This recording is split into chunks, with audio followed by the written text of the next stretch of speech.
passo do tempo, contudo firmados na rocha. O que seria então firmados na rocha? Que experiência é essa de ser firmado na rocha? É colocar na bio do seu Instagram que você serve a Deus e colocar um versículo lá? É ficar lacrando em discussão no Twitter sobre o que você acha que é reino de Deus? Geralmente a gente chama de reino de Deus, diz que é o reino de Deus, mas na verdade são as nossas ideias. Está chamando as nossas ideias de reino de Deus. É usar uma camisa, é tipo o cara que vai para a academia, coloca o braço do lado e embaixo ele coloca um salmo. O Senhor, meu pastor, nada me faltará. Não tem nada a ver o salmo com a postagem. O que é reino? O que está firmado na rocha? O que isso representa? Quando os primeiros batistas saem quebrados da grande guerra e vêm para cá, eles tinham um lema: falidos, acabados, jovens, homens e mulheres. Mas eles tinham uma convicção. O lema deles: every person can be saved. Todas as pessoas podem ser alcançadas. Todas as pessoas devem ser alcançadas. Uma vida firmada na rocha é exatamente uma vida que comunica o Evangelho de Jesus para outras pessoas. Mas não é sobre isso que eu vou falar hoje à noite, não. Hoje eu vou falar sobre ser firmado na rocha enquanto uma experiência de decisão. Uma escolha, que geralmente não é a escolha do pacote religioso como os meninos ministraram. Estar firmado na rocha é, claro, também fazer parte da igreja, é, claro, também colocar nas suas redes sociais aquilo que é reflexo da sua vida. Se bem que rede social é uma grande mentira, tá? Se você teve um crush, você só viu pelo Instagram, toma cuidado, é uma grande mentira. Geralmente a nossa experiência costumeira, religiosa ou não religiosa, porque não ser religioso, falar de religiosidade também está na moda. Então geralmente estar firmado na rocha não é nada do que a gente acha que é. É em primeiro momento. Hoje eu vou falar que é uma experiência de decisão e amanhã eu vou falar que é uma experiência real com o Espírito Santo. Já é um spoiler. E para isso eu te convido a ler comigo um grande rolê. Há um grande rolê na tradição do Antigo Testamento, uma grande viagem que demora muito mais do que eu acho que deveria ter demorado. Inclusive Moisés, há quem diga que é o pior guia turístico da história, que é Êxodo. E nós vamos ler o capítulo 33. Na verdade a gente vai pensar sobre 3 histórias, rapidamente. E o que essas histórias têm em comum e como elas nos fazem estar firmados na rocha que é Cristo. Êxodo 33, verso 15. Segundo livro da Bíblia. Êxodo 33, verso 15. Quem achou diz amém? Amém. Leia comigo. Eu estou lendo na NVI, talvez a tradução que vocês pode ser uma tradução diferente, mas vamos lá, vamos juntos. Palavra de Moisés ao Senhor, num diálogo entre Moisés e Deus. Se não fores conosco, não nos envie. Olhe comigo, mais uma vez. Senhor Deus, eu não tenho nada a dizer que não esteja na tua palavra. Eu não tenho nada a dizer que não venha da parte do teu Espírito. Fala aos nossos corações, em nome de Jesus. Amém. Quando a gente lê os textos bíblicos, a gente lê como se fosse uma redação, uma coisa assim, meio sem vida. Mas o texto que eu li, o versículo que eu li, na verdade, ele está no contexto de uma grande briga. Moisés está literalmente batendo boca com Deus. Se você conhece bem as histórias do Antigo Testamento, se não conhece, vai conhecer agora. O povo de Deus está cativo. Em algum momento da história, o povo de Deus começa a sucumbir dentro de uma tradição que a gente chama dos egípcios. Eles vivem em profunda escravidão e sofrimento lá. E o povo de Deus da liberdade, o apóstolo Paulo vai dizer que onde está presente o Espírito do Senhor, está presente a liberdade. Se esse povo é escravo, todos os dias, da história do povo de Deus era uma afronta a Adonai, o Deus da liberdade, o Deus que concede dignidade a todo homem e mulher. E Deus promete. Deus faz uma promessa ao seu povo que em algum momento da história eles estariam livres. Parêntese. Se Deus já falou algo no seu coração, se Deus já usou alguém para falar algo no seu coração sobre o seu chamado, sobre a sua vida, ainda que não tenha acontecido, acredite. A palavra de Deus é, na tradição bíblica, a palavra acontecimento. Então, quando um profeta profetizava no Antigo Testamento, uma forma em hebraico que a gente chama de Vaiomer Elohim, quando ele profetizava sobre coisas que aconteceriam, ele profetizava no passado, no tempo perfeito. Porque para um profeta, quando Deus falou, já é realidade. Se Deus falou que vai acontecer, vai acontecer.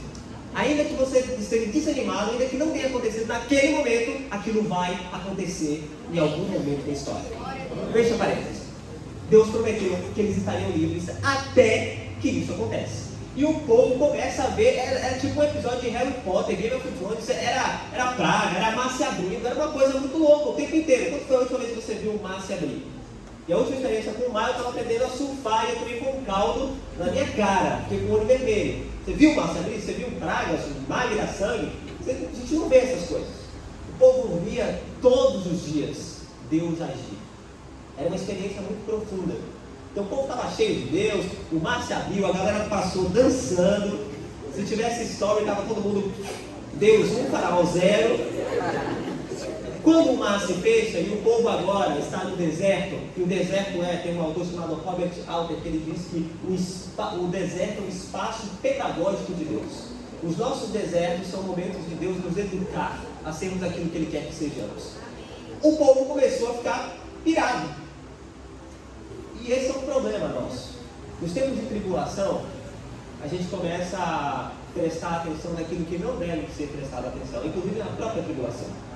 Eles se esquecem de Deus e tem uma grande ideia. Ô Moisés, nosso coração é idólatra.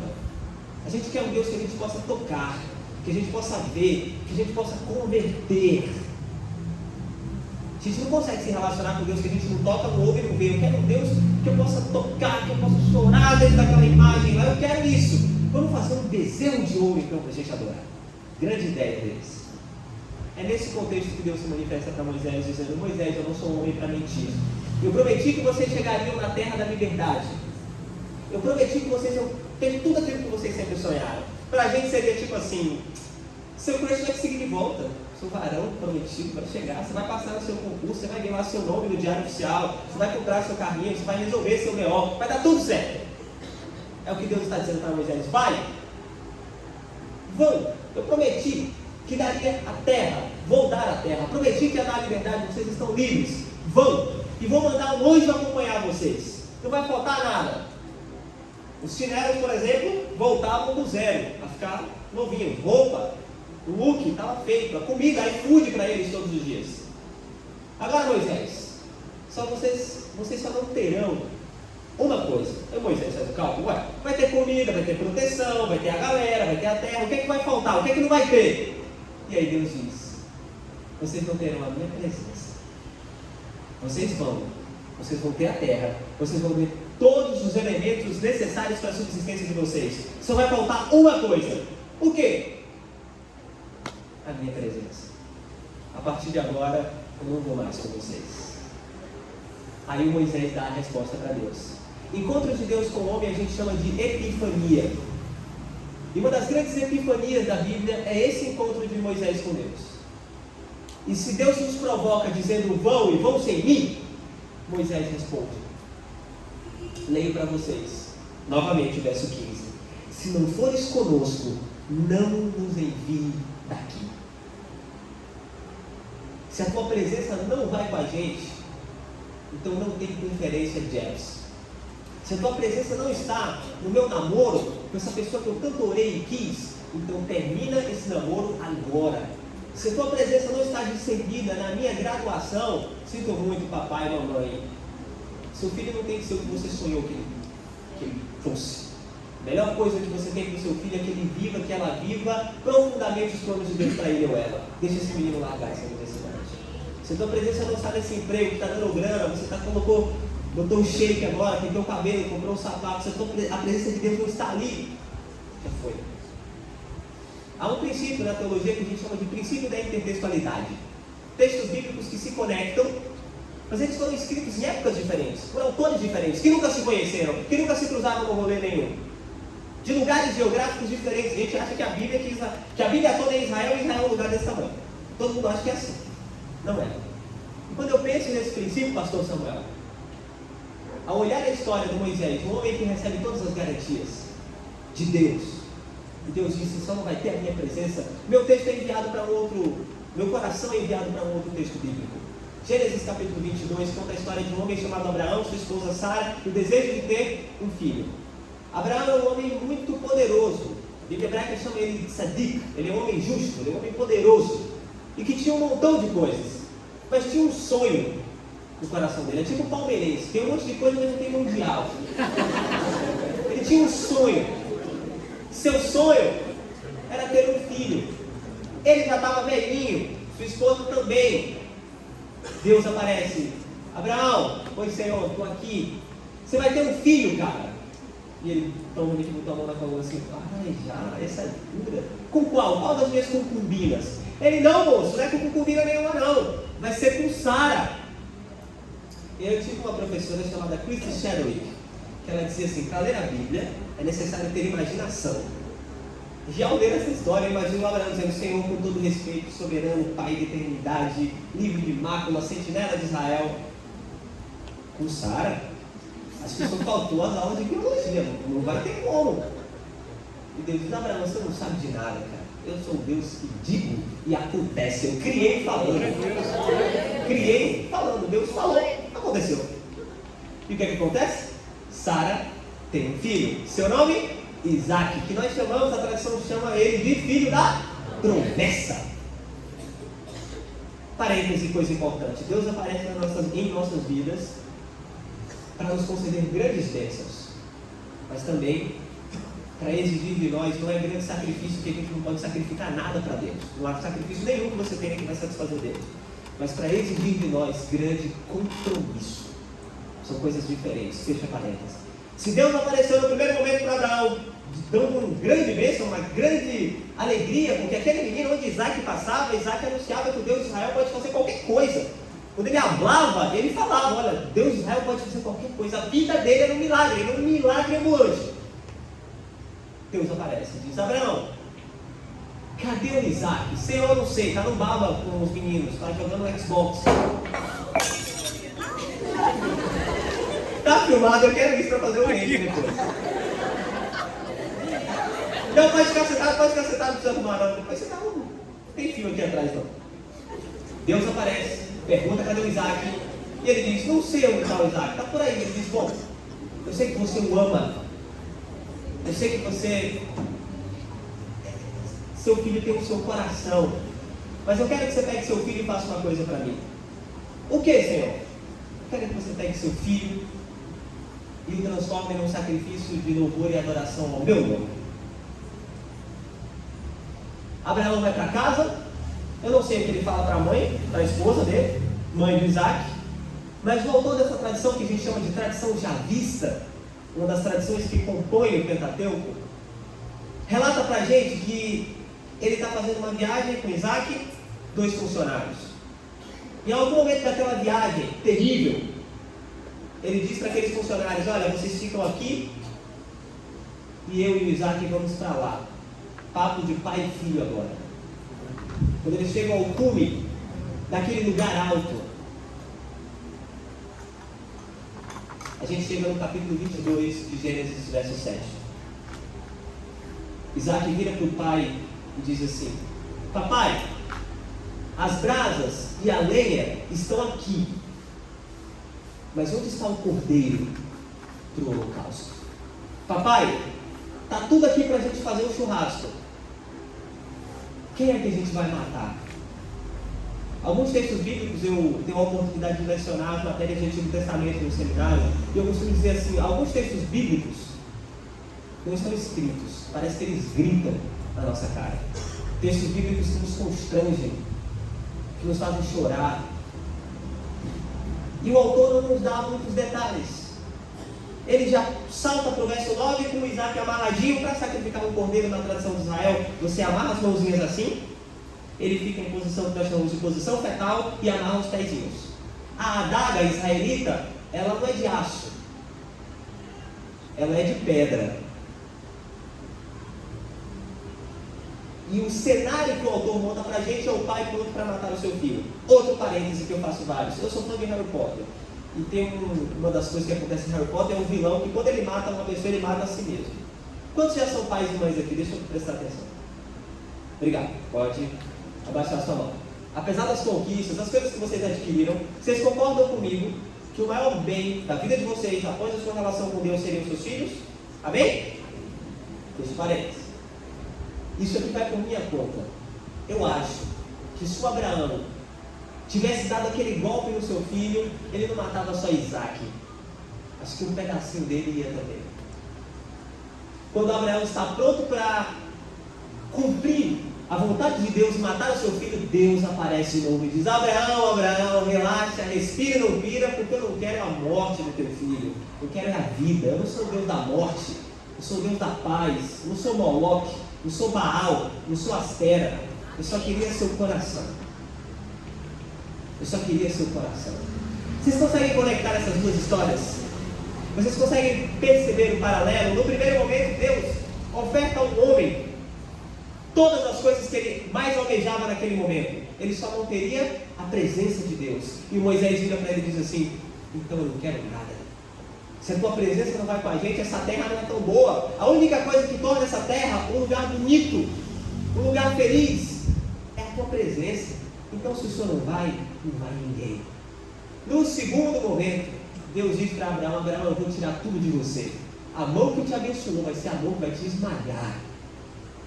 Eu vou tirar a tua alegria. Há um poeta brasileiro chamado Rolando Boldrin, que faleceu esse ano, que ele diz que o filho ou a filha é um riso aberto, que nunca fecha.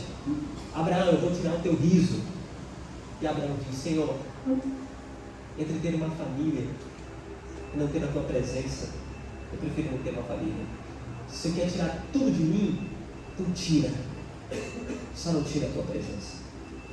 Nós estamos falando de jovens que querem estar conseguindo dialogar com o tempo, dialogar com a sociedade, jovens que fazem diferença na universidade. Estar firmado na rocha não é um pacote religioso, não é vender uma marca, não é necessariamente fazer inscrições de uma conferência. Essas coisas passam. É uma série de decisões que, por mais que sejam diferentes da natureza de decidi-las, quer seja para te abençoar, quer seja para te custar tudo, a resposta vai ser sempre a mesma: estou ancorado na rocha, mas vale a tua presença. A gente, por exemplo, que está educado, isso é uma indireta, por isso que eu colocaram aí plástico, né? Ok, tudo bem. É justo. A gente tem pelo menos 5 ou 6 Instagramers cristãos que colocam uma música legal, com um texto legal, que mostra sua rotina escovando os dentes e você está lá vendo tudo. Ou Instagramers cristãos que ficam respondendo pergunta idiota de caixinha e a gente adora e diz assim: como eu queria ser como essa pessoa, como eu queria estar em tal conferência. Charlie, a nossa igreja tem que ser igual aquela igreja do YouTube lá que fez aquele negócio. Lá Deus está mais on.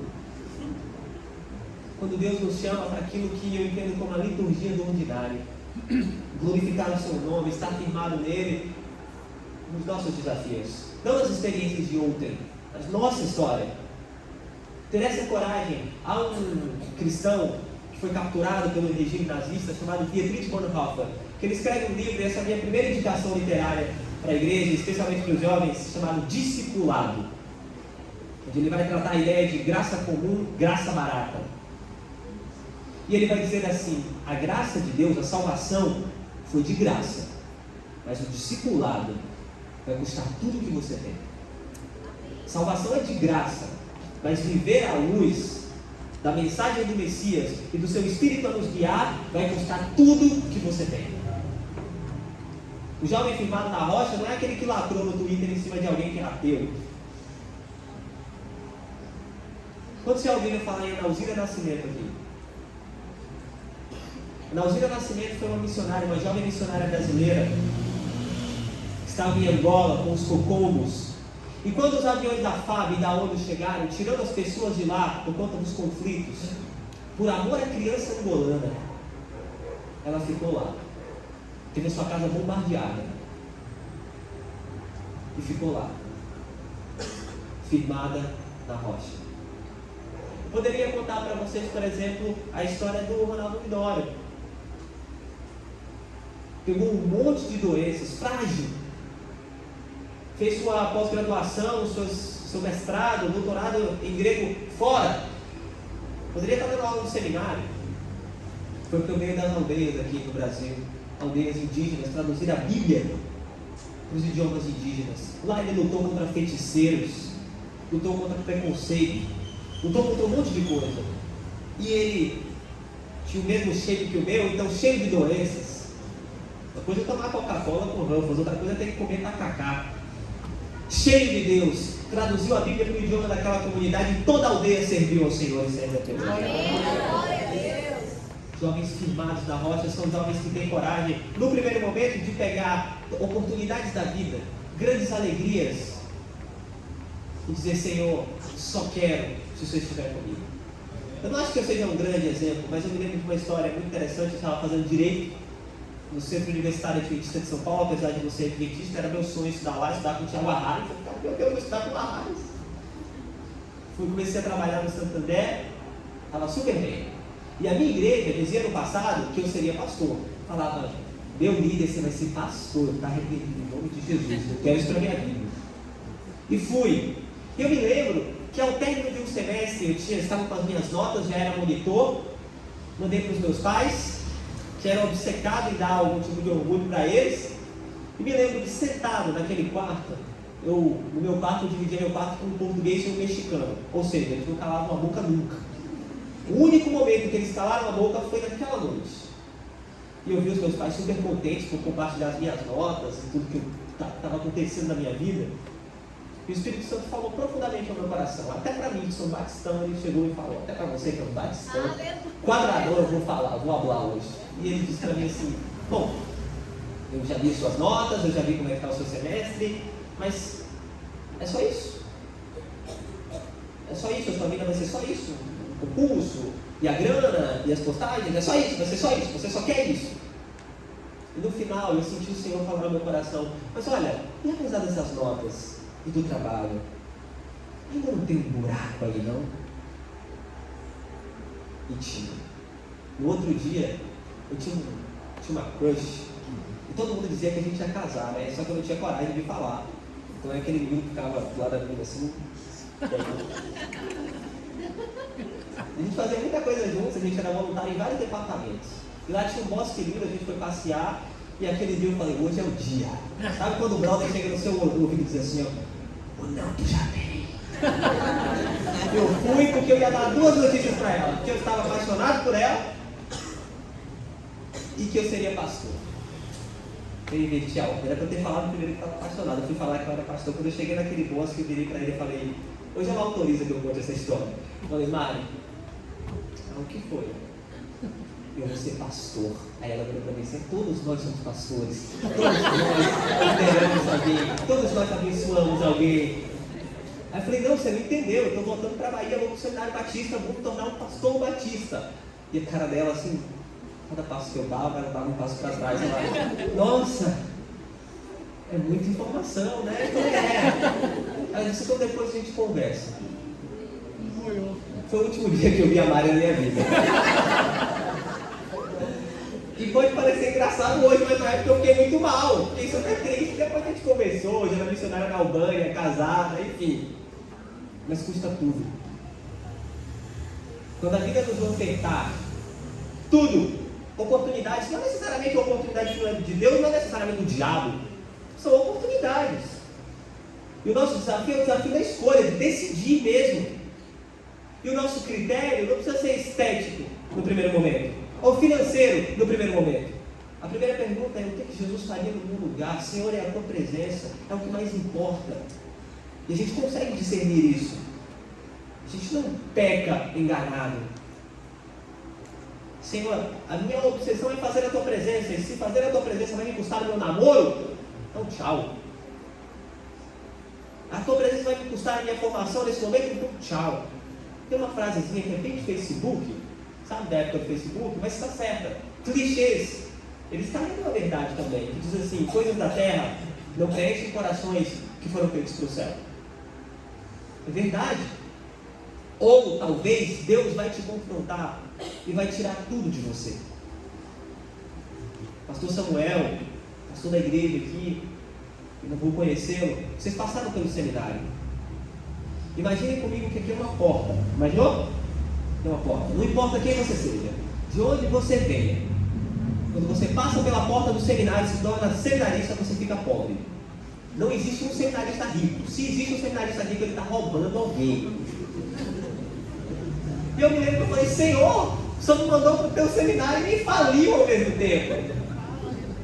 Deus, às vezes, tira tudo da gente. Aliás, decidir viver a vontade dele vai arrancar tudo de nós.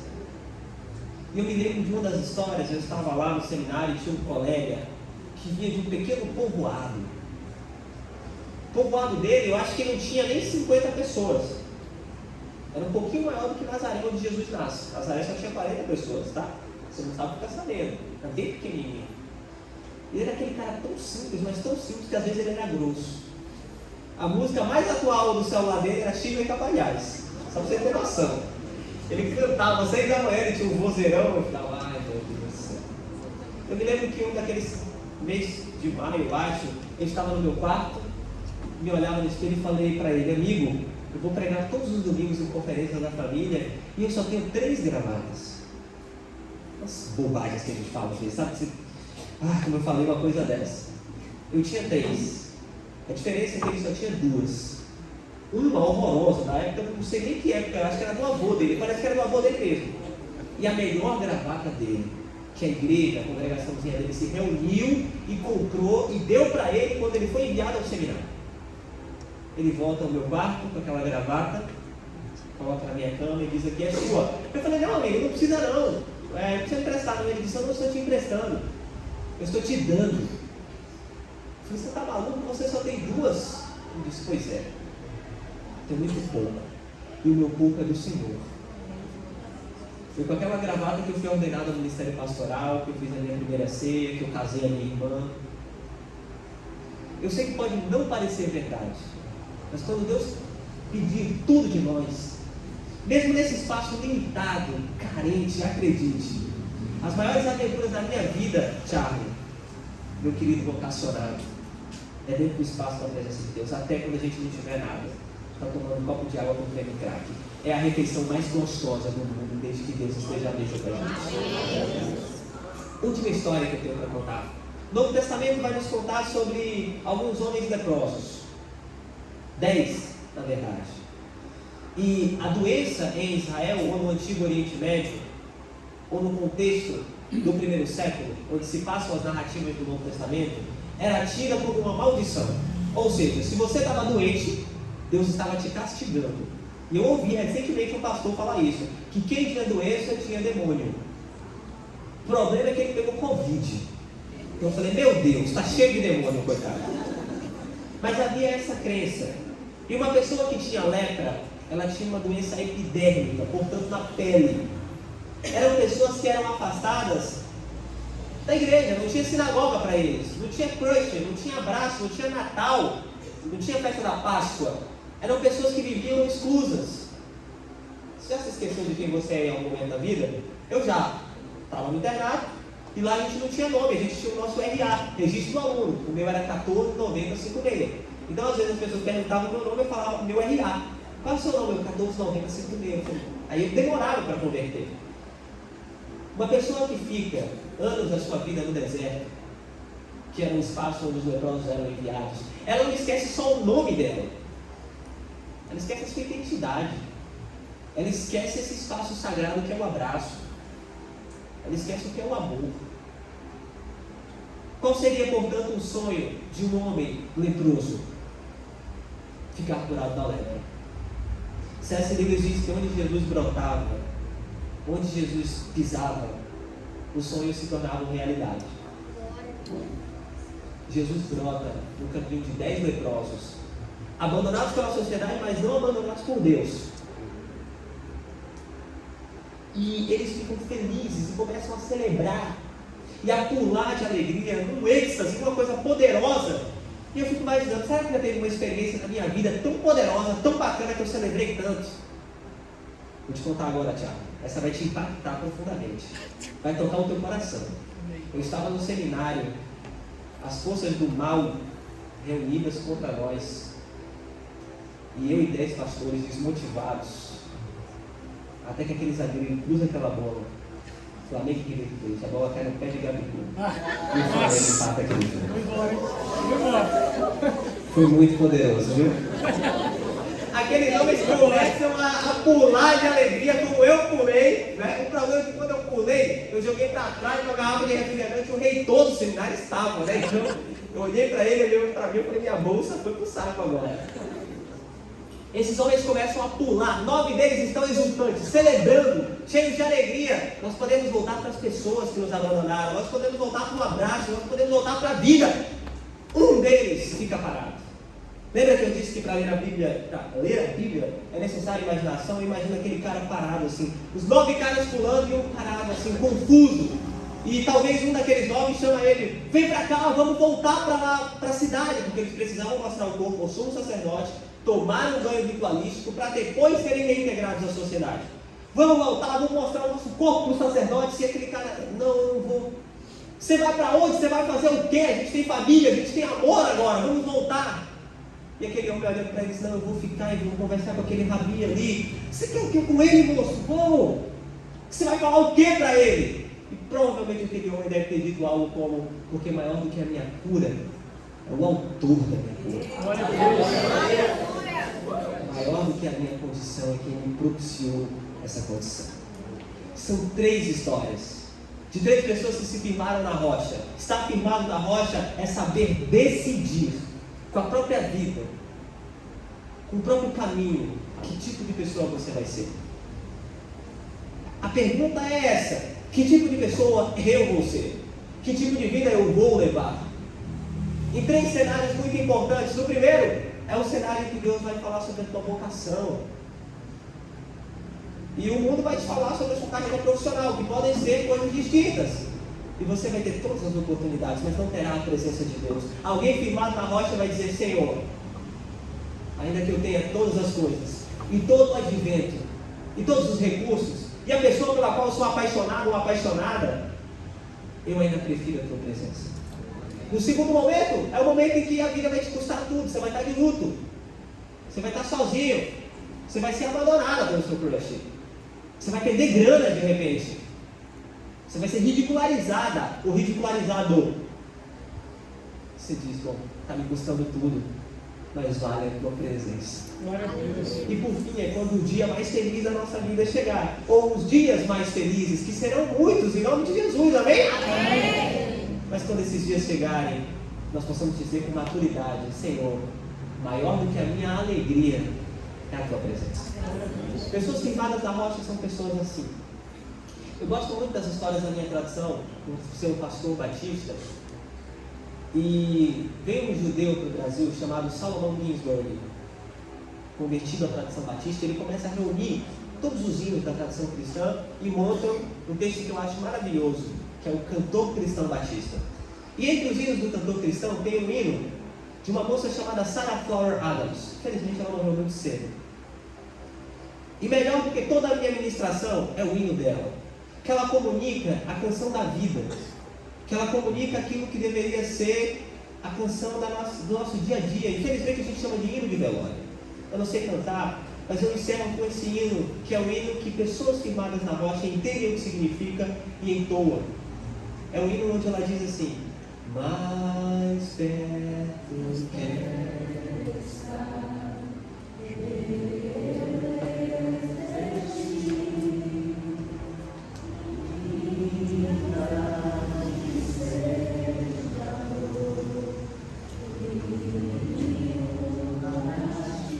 sempre.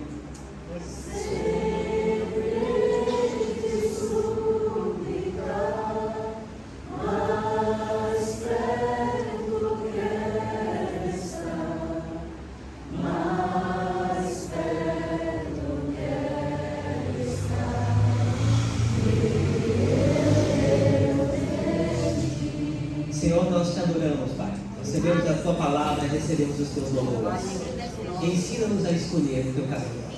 Ensina-nos a escolher a ti, todos os dias da nossa vida. Firmados em ti, por ti, sempre, Pai. Sobre ti, tudo o que façamos. Em nome de Jesus. Amém, amém, amém.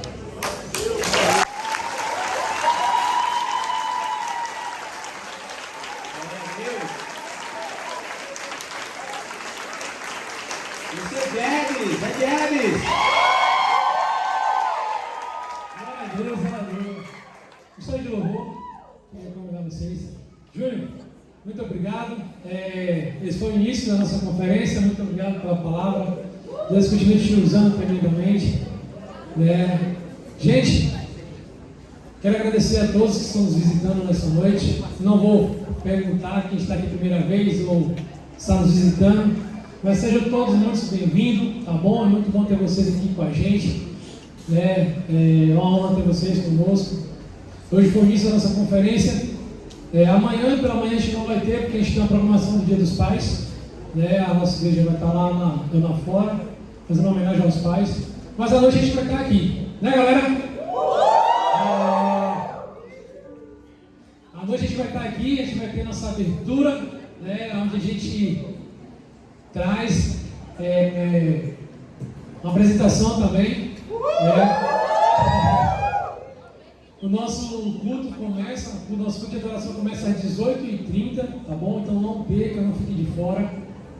Você que quer nos visitar mais uma vez, venha aqui estar com a gente amanhã às 18h30. Vai ser uma honra ter vocês aqui com a gente. A gente tem também ali a cabine ali de fotos, né, com o nosso tema, com o nosso logo. Não sai daqui sem tirar a foto. Tem também um filtro no Instagram. A galera vai estar passando aí com um amigo que vem nos visitar. O nosso filtro tira a foto